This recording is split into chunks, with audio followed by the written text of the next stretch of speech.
Hello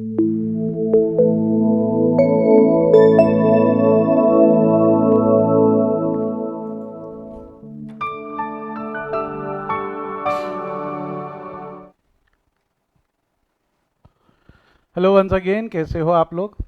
I hope सब बढ़िया और मज़े में होंगे। देखिए लास्ट क्लास में we are completed with how to prepare trial balance and everything. We are start with a new topic. आज जो है थोड़ा सा थेरी पोर्शन है, ध्यान देना, मुंडी मुंडी झटको, स्ट्रेट बैठो, गड़बड़ नहीं करना। आज जो हम टॉपिक पढ़ने वाले वो टॉपिक का नाम है अकाउंटिंग साइकिल। बड़े accounting cycle, what is accounting cycle? होता क्या अकाउंटिंग साइकिल मतलब होता क्या है? Can anyone give a wild guess कि सर शायद ऐसा कुछ होता होगा? अकाउंटिंग साइकिल मतलब शायद ऐसा कुछ होता होगा। Anyone can guess that? Anyone can guess that? इस इसको शायद अकाउंटिंग साइकिल बोलते हैं सर। सर आफ्टर मतलब कि 1-2 साल के बाद अपन को पुराने रिकॉर्ड्स चेक करने हैं। अच्छा, ओके, तो इनका बोलना है कि हम अगर पास्ट रिकॉर्ड्स चेक करना चाहेंगे तो उस चेक करते वक्त जो डेटा अवेलेबल रहेगा या अवेलेबल करवा के लेना, दैट्स अकाउंटिंग साइकिल, राइट? हाँ सर, मतलब कि तब हमारे कितना प्रॉफिट था, कितना लॉस था, और अभी कितना प्रॉफिट है और अभी कितना loss like that's not correct, that's not correct. That past record, उसको बोलते हैं past record, not accounting cycle. Anyone else?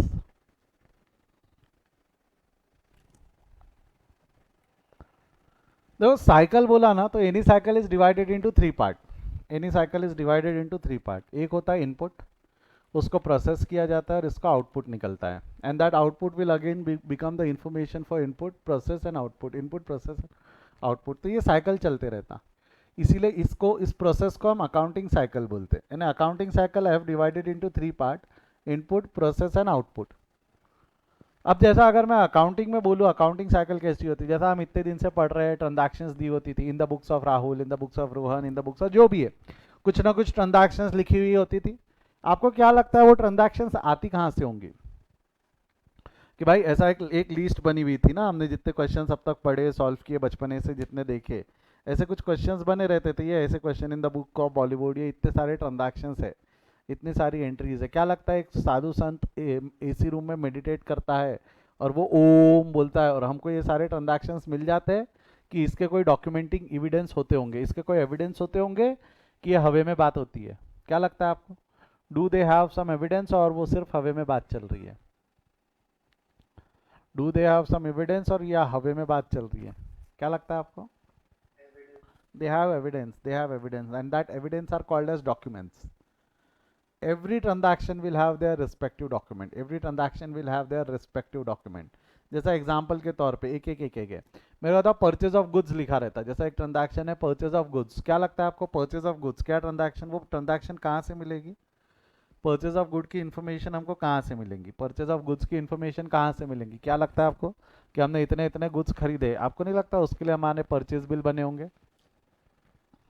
उसके लिए हमारे परचेज बिल बने होंगे, यस और नो?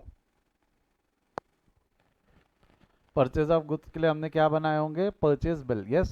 जैसा हम जाते हैं ना दुकान में, बोलते हैं साहब माल खरीदा है तो बिल दो, वो जो बिल रहता है that will become an input document for purchase transaction. फिर चाहे वो परचेज ऑफ गुड्स रहे, परचेज ऑफ एसेट रहे, अगर वो परचेज ऑफ गुड्स है या परचेज ऑफ एसेट है, वो तो पर्सनल जजमेंट से लेना पड़ेगा ना, क्योंकि एक बिल परचेज ऑफ गुड्स का भी सेम रहेगा और परचेज ऑफ एसेट का भी बिल सेम रहेगा, नाम और ओनर अलग रहेंगे। बट गुड्स हमको देखना है हम काय में डील करते हैं, जिसमें डील करते वो गुड्स और जिसमें डील नहीं करते वो खरीदा हुआ एसेट।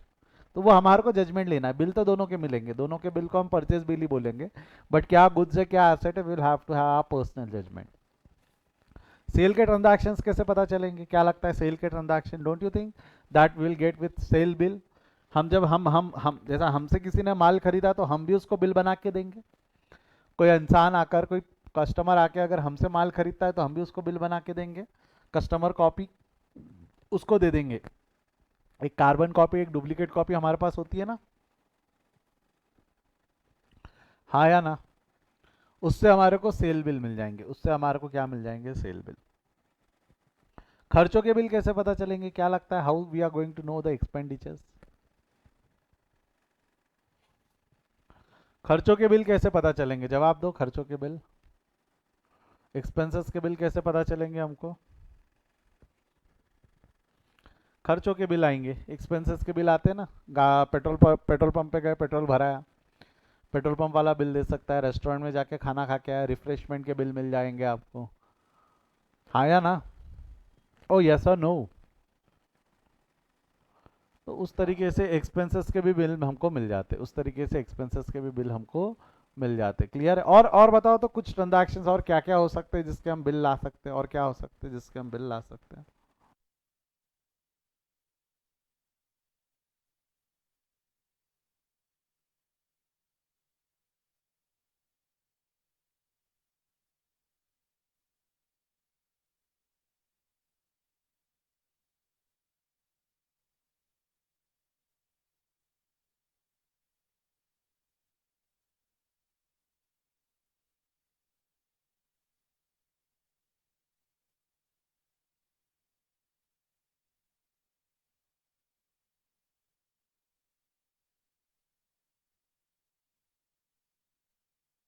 आपको क्या लगता है हर ट्रांजैक्शन के बिल बनते होंगे क्या?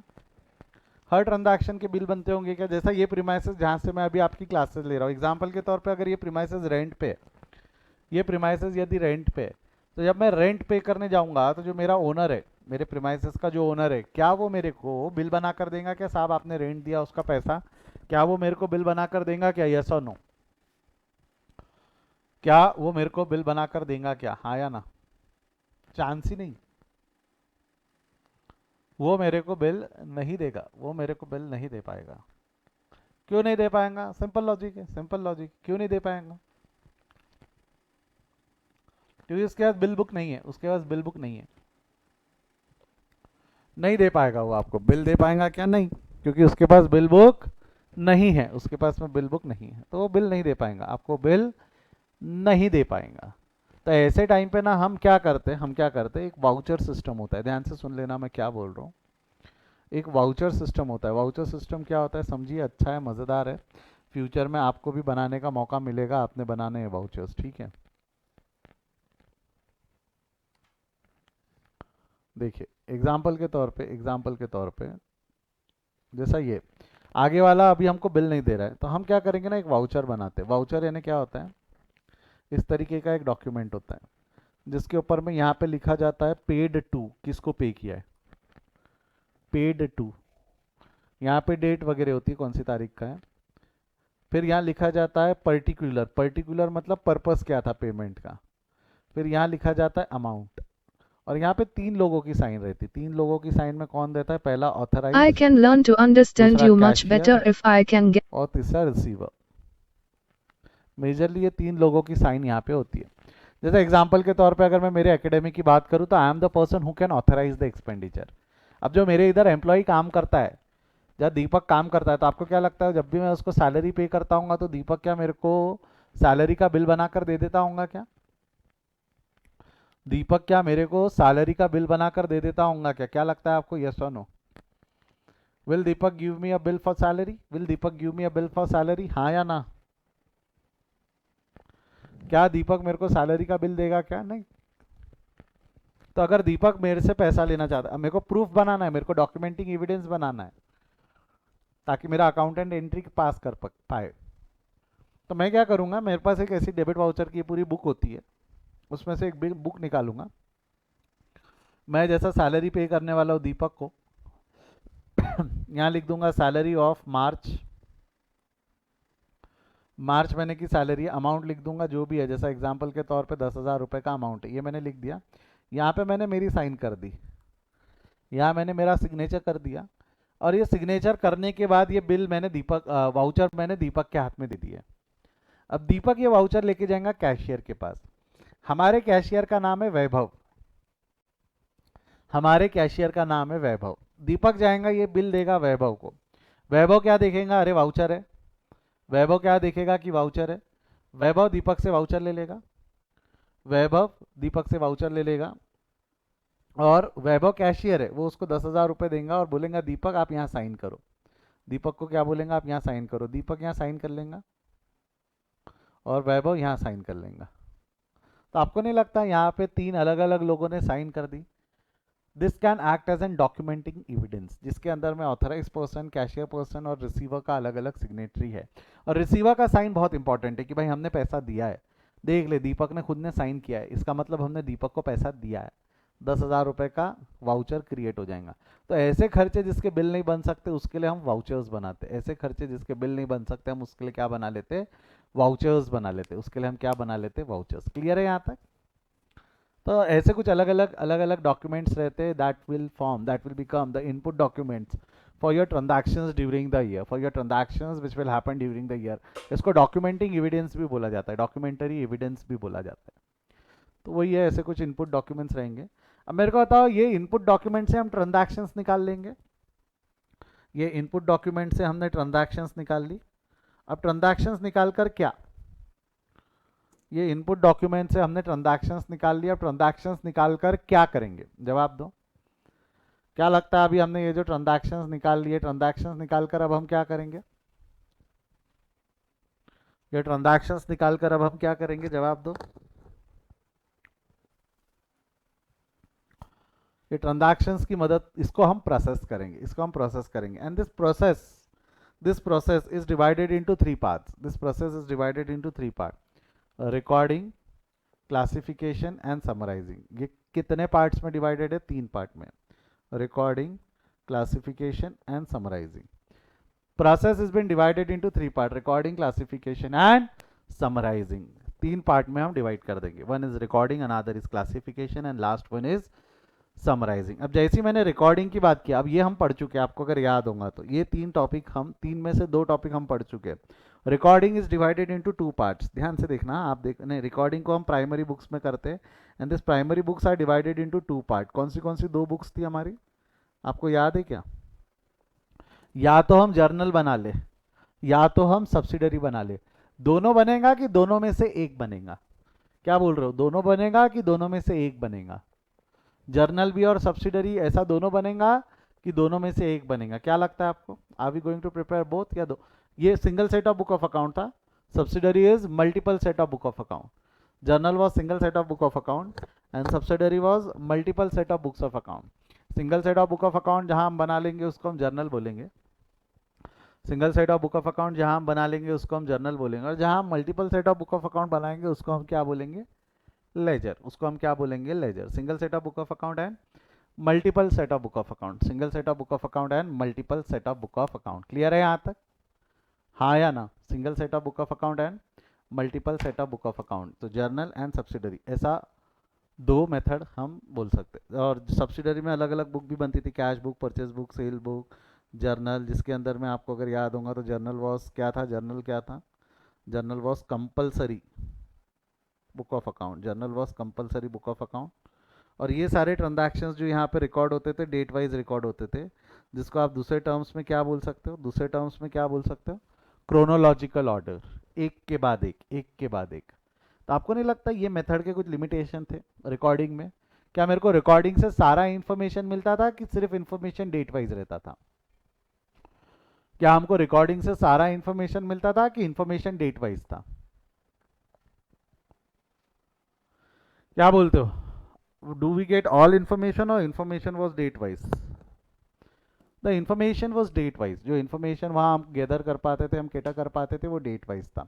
तो यही इंफॉर्मेशन को हमने री रिकॉर्डिंग की थी, री रिकॉर्डिंग। क्या लगता है आपको, इसको री रिकॉर्ड हमने जहाँ किया था, जो री रिकॉर्डिंग थी उसको हम पोस्टिंग बोलते थे, and posting is done into secondary books, you can say secondary book, या दूसरे शब्दों में आप उसको लेजर भी बोल सकते हो, you can say secondary books, या दूसरे शब्दों में आप उसको लेजर बुक भी बोल सकते हो।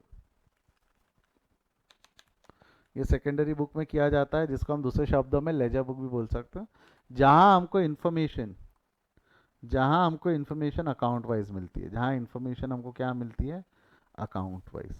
तो लेजर बुक में we get information account wise, ledger book में we get information account wise. तो हमने सेम ट्रांजैक्शंस को री रिकॉर्ड किया था, and that rerecording is called as posting, and posting was done into ledger. अब मेरे को बताओ, लेजर बुक के बाद में हमने क्या बनाया था, लेजर बुक के बाद में हमने क्या बनाया था, याद है क्या? लेजर बुक के बाद में हमने बनाया था ट्रायल बैलेंस, लेजर बुक के बाद हमने क्या बनाया था, trial balance. And trial balance was least of balances of ledger account, trial balance was the list of balances of ledger account. जितने भी लेजर अकाउंट है, जितने भी लेजर अकाउंट है, जितने भी लेजर अकाउंट के बैलेंसेज है, जितने भी लेजर अकाउंट के बैलेंसेज है, उसको जैसे ही हमने एक पेज पे उतार लिया, जितने भी लेजर अकाउंट के बैलेंसेज है उनको जैसे ही हमने एक पेज पे उतार लिया, तो लेजर अकाउंट के बैलेंसेज जिस पेज पे हम लिख देते हैं उस पेज को हम क्या बोलते हैं? Trial balance. तो trial balance was the list of balances of ledger account. And trial balance is not a part of your books of account. Trial balance ये बुक्स ऑफ अकाउंट का पार्ट नहीं है. It's a rough statement. It's not a part of your books of account. It's a rough statement. Rough statement matlab we are not going to consider that into our books of account. It is not compulsory to make trial balance. Trial balance बनाना है compulsory नहीं था. अब हम यहाँ तक पढ़ चुके हैं. अगर आपको याद होगा तो इतना सारा मैं आपको पढ़ा चुका हूँ. ट्रायल बैलेंस की मदद से मेरे को बताओ हम अकाउंटिंग क्यों कर रहे हैं? बचपन याद है क्या आपको? हम अकाउंटिंग क्यों कर रहे हैं? हम इतनी मेहनत क्यों कर रहे हैं? Why we are doing accounting? Why we are doing accounting? What is the purpose of financial accounting? Financial accounting का पर्पस क्या था? फाइनेंशियल अकाउंटिंग का पर्पस क्या था? याद है क्या ऐसा कुछ? क्या था फाइनेंशियल अकाउंटिंग का पर्पस? क्या लिखा है? फाइनेंशियल अकाउंटिंग का पर्पस क्या था? क्या था फाइनेंशियल अकाउंटिंग का purpose?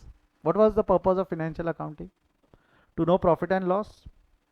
To know profit and loss and to ascertain the financial position. Yes और no? This was the purpose of financial accounting. This was the purpose of financial accounting, to know profit and loss and to ascertain the financial position. To know profit and loss and to ascertain the financial position. मेरे एक simple सवाल का जवाब दो. हमने इतना सब कर लिया, हमने इतना सब कर लिया, हमने जर्नल कर ली, हमने लेजर बना ली, हमने ट्रायल बैलेंस बना लिए. क्या हमारा ये पर्पस यहाँ पे कहीं भी फुलफिल हुआ क्या?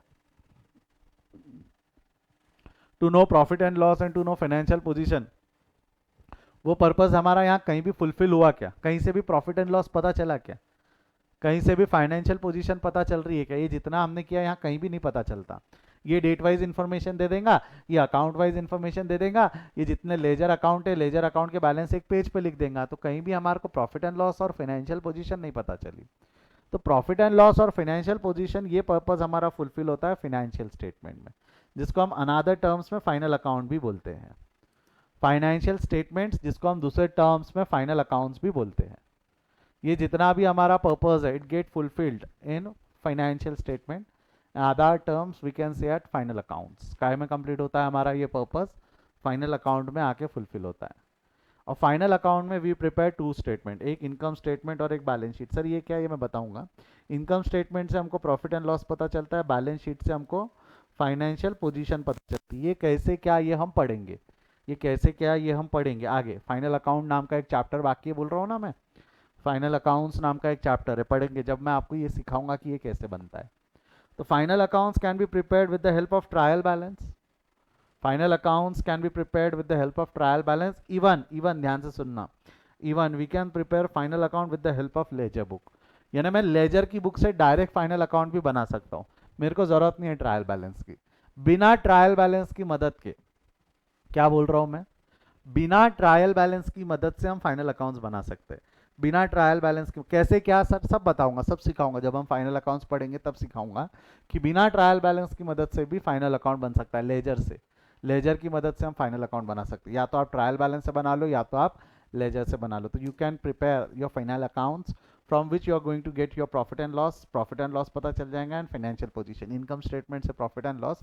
हमारा ये बाकी है समराइजिंग जो पोर्शन है, समराइजिंग पोर्शन बाकी है. That is final account, a chapter in our course. There is a chapter in our course, final account नाम का एक चैप्टर है. तो right now we have done journal, subsidiary, ledger, trial balance. वो how to prepare final account will learn. Clear है यहां तक? हाँ या ना? यस और no? What is output? What is output? Output क्या है? आउटपुट से हम एनालाइजिंग करते हैं. We analyse the transaction. जब जितना भी इंफॉर्मेशन आपने लिया है, रिकॉर्ड किया, चलो प्रॉफिट एंड लॉस निकल गया, सब निकल गया, फाइनेंशियल पोजीशन पता चल गई. बट अकाउंटिंग का पर्पस वहाँ खत्म नहीं होता. अकाउंटिंग का पर्पस वहाँ खत्म नहीं होता. डिसीजन मेकिंग के लिए भी काम आएंगी. अकाउंटिंग मैनेजमेंट अकाउंटिंग है ना, डिसीजन मेकिंग के लिए भी काम आएंगी. तो मैनेजमेंट अकाउंटिंग का पर्पस यहाँ पे कंटिन्यू होता है, जिसमें वो एनालाइज करते to take various decision with the help of various reports. अलग अलग प्रकार की रिपोर्ट्स बनाते हैं एनालाइजिंग में. ये जितना डेटा आपने रिकॉर्ड किया है उससे ratio analysis, cash flow statements और ऐसे विविध प्रकार की रिपोर्ट्स बना के दे कैन टेक डिसीजंस.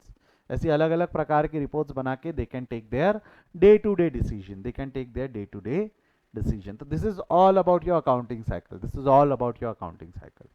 अगर मैं बात करूं तो अकाउंटिंग साइकिल को कई लोग ऐसा भी डिफाइन करते हैं, अकाउंटिंग साइकिल शुरू होता है ट्रांजैक्शन से, या रादर सबसे पहले शुरू होता है डॉक्यूमेंट से, डॉक्यूमेंट से आप बनाते हो ट्रांजैक्शन, ट्रांजैक्शन की मदद से या तो आप ट्रांजैक्शन को रिकॉर्ड करोगे जर्नल में या सब्सिडरी में, डिपेंडिंग अपॉन आप single set of book of account method follow कर रहे हो या multiple set of book of account method follow कर रहे हो।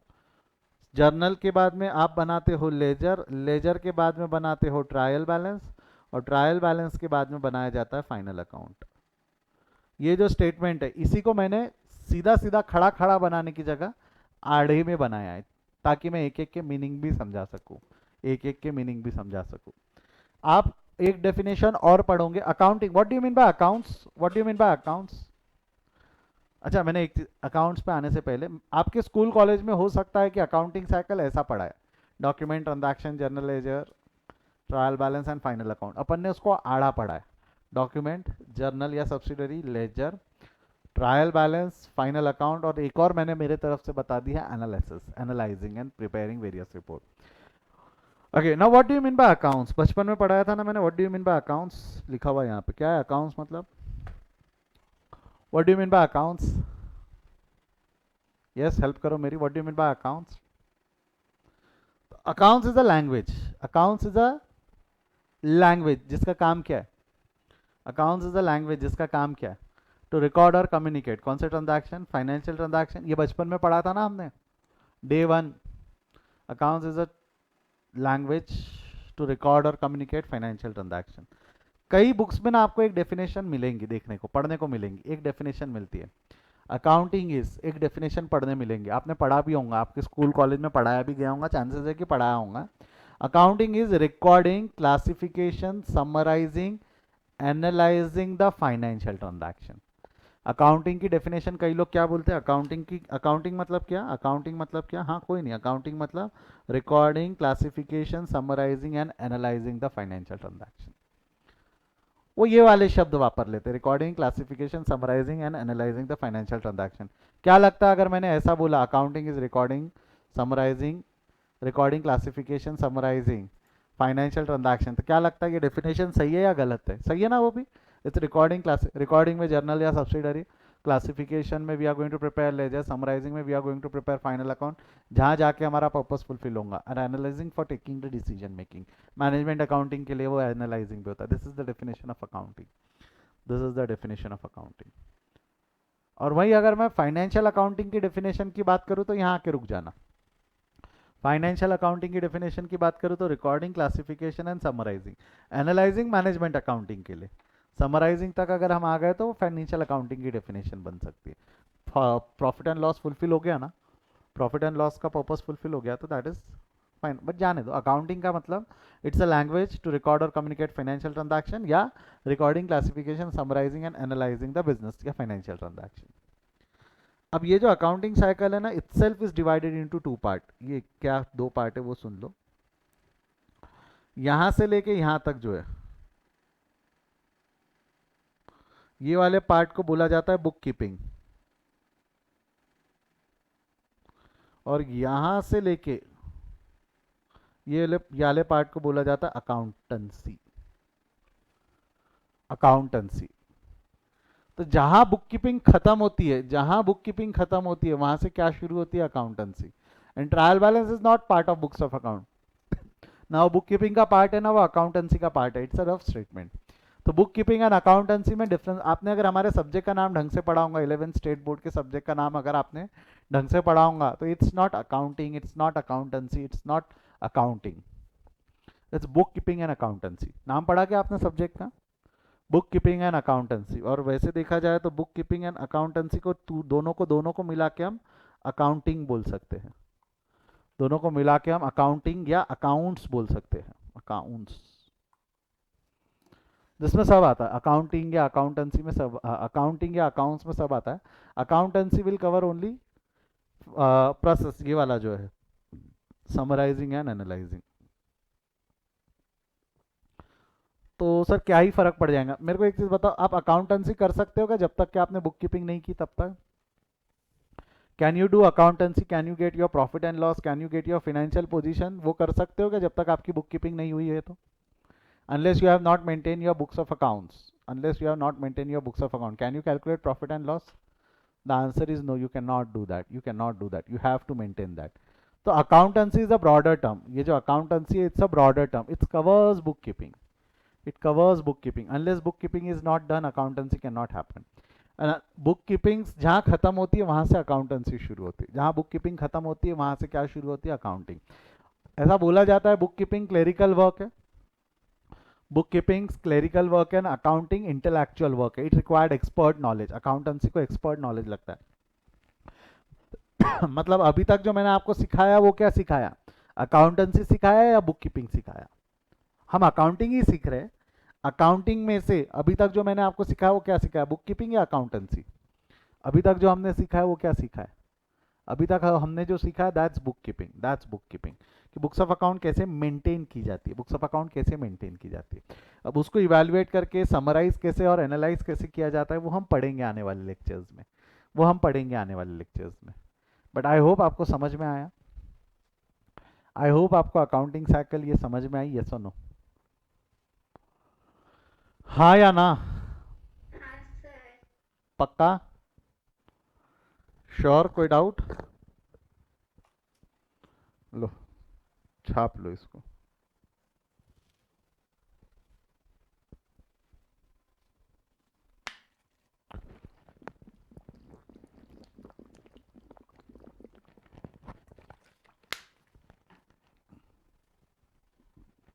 ले लिया इसका स्क्रीनशॉट? ठीक है. एक छोटा सा टॉपिक और बचा है जो मैं इसके साथ पढ़ा देता हूँ, सुन लो वो भी. अब ये सब आप रिकॉर्ड मेंटेन कर रहे हो तो ये सब रिकॉर्ड किसके काम आने वाला है? इतना सब आपने रिकॉर्ड मेंटेन किया तो रिकॉर्ड किसी न किसी के काम आएगा ना. They are called as users of books of account, they are called as users of accounts. Users कौन से? Internal and external. तो याद रखना है ना, कैसे याद रखना? 3 घर वाले और 4 बाहर वाले. कौन कौन है देख लो, घर वाले कौन कौन है और बाहर वाले कौन कौन है देख लो, ढंग से देख लो. एक मिनट, ये थोड़ा सा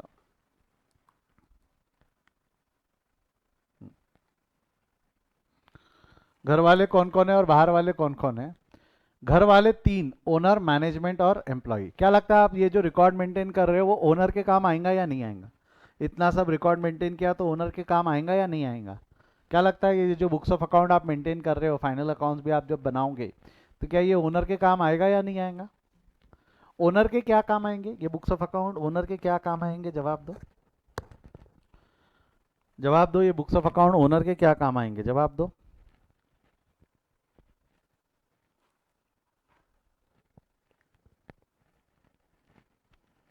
ओनर को जानना है कि ऑर्गेनाइजेशन में कितना प्रॉफिट हुआ. ओनर को जानना है कि ऑर्गेनाइजेशन में कितना प्रॉफिट हुआ.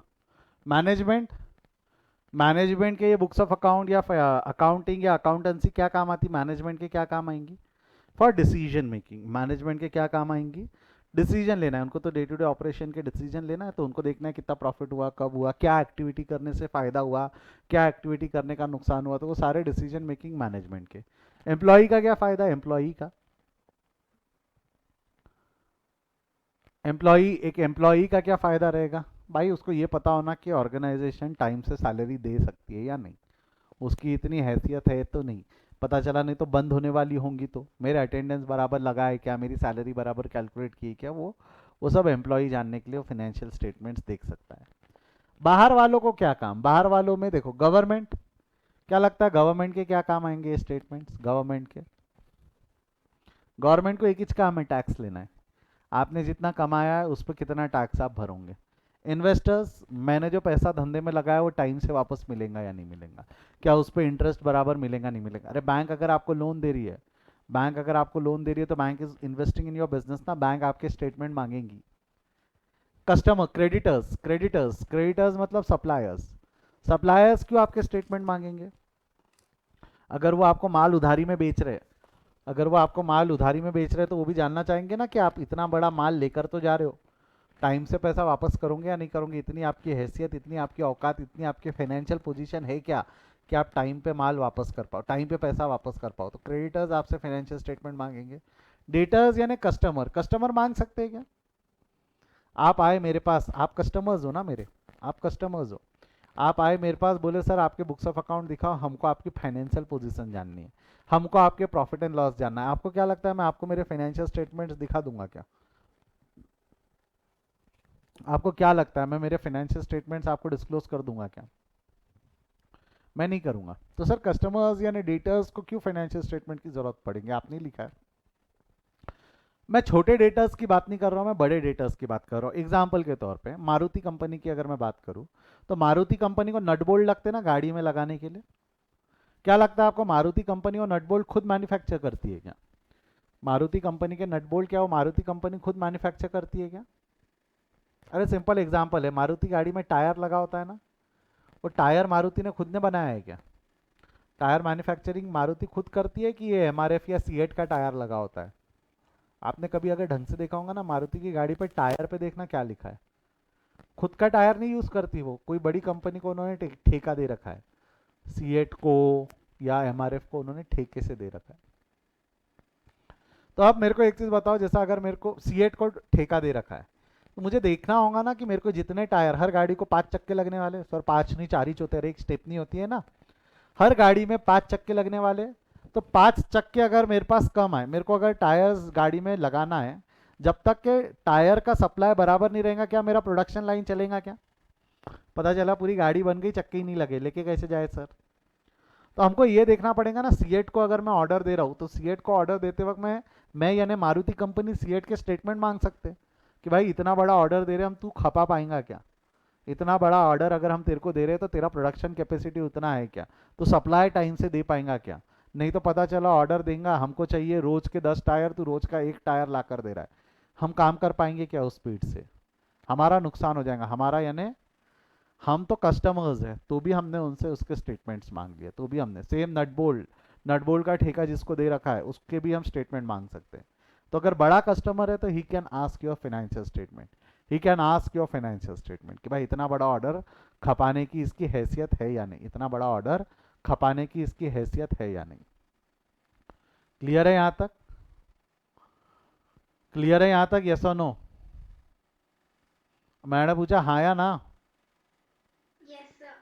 तो this is why you require the financial statement. देख लो यूजर्स, देख लो यूजर्स ऑफ फाइनेंशियल स्टेटमेंट, देख लो 3 घर वाले और 4 बाहर वाले। कैसे याद रखोगे आप? 3 घर वाले, ये इंटरनल है ना, 3 घर वाले, 3 घर वाले और 4 बाहर वाले, 3 इंटरनल यूजर्स है और 4 एक्सटर्नल यूजर्स है।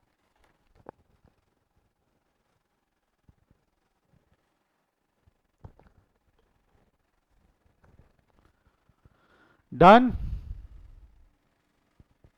That's it from my side. कोई डाउट है?